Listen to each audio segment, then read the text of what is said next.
আসসালামু আলাইকুম। আজকে আপনার ভিতরে আপনারা দেখছেন বিভিন্ন জায়গা তো লেগে হাইব্রিড হইলে কি টমেটো। আমারও টমেটো হাইব্রিড আছে বাণিজ্যিক হিসাবে হইলে কি। এখানে সামান্য কিছু জায়গার মধ্যে লাগাইছি আমি দেশি টমেটো। এগুলা টমেটো হয় অত বড় জামা জামা টমেটো। আমরা সিলেটি ভাষায় কই জামা জামা টমেটো। শাখা শাখার লাখান হইলে কি জামা আমা। এটা খাইতে সময় খুব বেশি টক। এগু শখ করে লাগাইছি আপনার। এগু আমরা দেশি টমেটো। খাইতে সময় হইলে খুব মজা। খুব মজা লাগে হইলে কি আপনার এগুন টেঙ্গাও আপনার থাকে এগুন। আর হাইব্রিড যে টমেটোগুলো আছে হইলে কি এই হাইব্রিড টমেটোগুলো হইলে কি খাইতে তো আপনার কোনো টেস্ট কম, ঠেঙ্গা উঙ্গা নাই হইলে কি এগুন আবার লাগাইলেও হইলে কি আপনার ওই যে টেস্ট আছে হইলে কি ঠেঙ্গা আছে, টক আছে, এগুলা খাইতেও খুব মজা হইলে কি আপনারা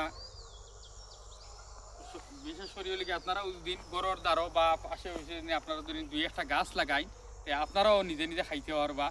আর আমার বাগানও আইলে আশা করা যায় ই টক টমেটো কেউ ফিরিয়ে যাইতে নাই।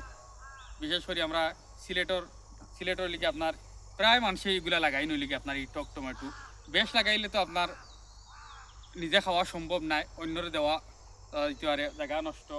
আর এখানে আপনারা বিশেষ করে হইলে কি আপনার এই টমেটো গাছ প্রত্যেক বছর কিন্তু আমরা এই যে বাজারেও বিকি আপনার এই সারাগুলা হইল কি দেশি টমেটো হইল কি খাইতেও খুব মজা হইল কি। দোয়া করবো হইল কি। আসসালামু আলাইকুম।